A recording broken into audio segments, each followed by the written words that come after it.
Now, if you have spent any time following the Ashes of Creation's development, then you'd likely have heard things about the Aelan Empire, the Order of the Seven, King Atrax, or a bunch of other stuff.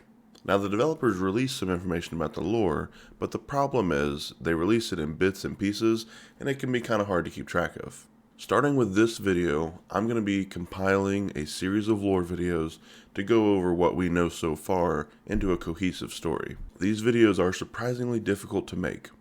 So, if you like it, please show your support by liking the video, commenting on it, or even subscribing to the channel. Now sit back and relax as I begin to tell you the story of Vera. It is taught that at the beginning of the universe was what is called the Essence. This essence is a metaphysical energy, or a chi, that uses one's soul as a conduit. This energy, if one has mastered its use, can be manipulated to create magic. The Essence was born alongside celestial beings known as the Ten, forming an almost symbiotic relationship.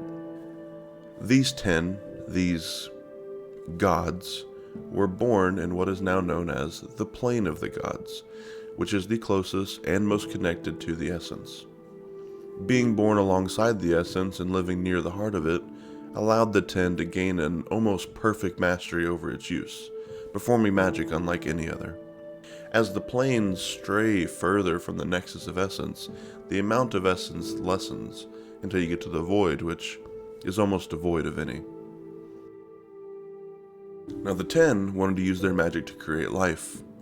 In this pursuit, they created and imbued their essence into a race called the Ancients, who were to be stewards over all creation. Unfortunately, the Ten disagreed on their treatment of the Ancients.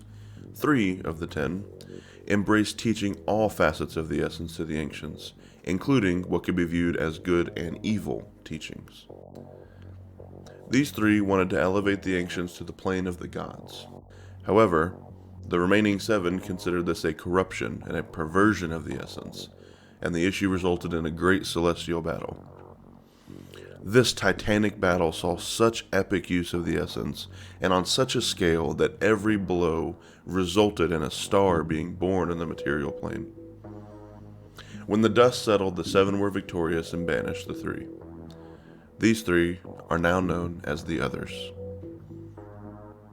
The Others and the Ancients were banished to the Void, where their manipulation of it would be almost impossible.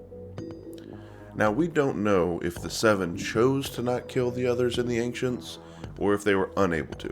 Being part of the first 10 to ever exist, and the Ancients being the creation of the 10, I could see it being difficult for the 7 to make that decision, especially given that the Void is almost devoid of all essence. They could have seen this as just as good of a solution while keeping some level of moral high ground.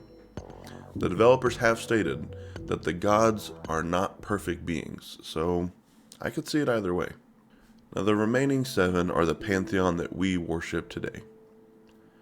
As of now, we know of 5. Norian, the goddess of fate; Resna, the god of hope; Shoal, the god of truth.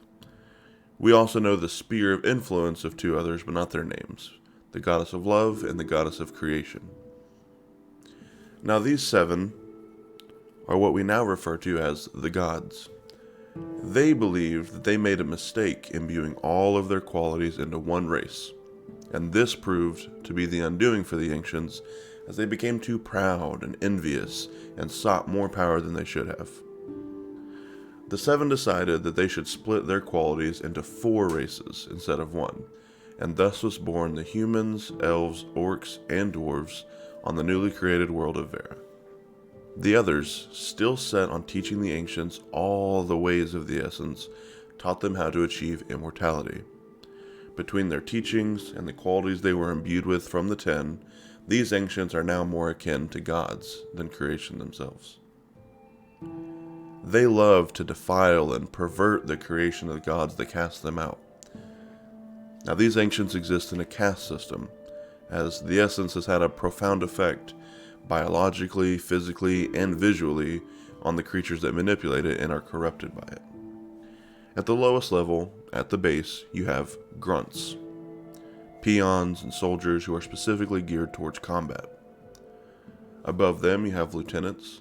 These have wing structures and more asymmetrical appearances. Then captains and generals who we know very little about. And finally, monolithic creatures, huge, imposing creatures that will serve as raid and world bosses. Now the others, and the ancients that serve them, will be the primary antagonists of Ashes of Creation. And that's all we know of the time before creation, the origins of the universe we'll be exploring in-game. What do you guys think so far? Does the lore meet your expectation? The developers have stated that they are purposely keeping the lore close to their chest. They want players to experience the story in-game and not handed to us on a wiki sheet or read to us out of a book. Now next up, I will be discussing the early days of Verra and the events that led up to the fall. If you don't want to miss out on that, make sure to subscribe to the channel. If you enjoyed this video, leave a comment and a like. It really helps feed the YouTube algorithm, and I'll see you next time.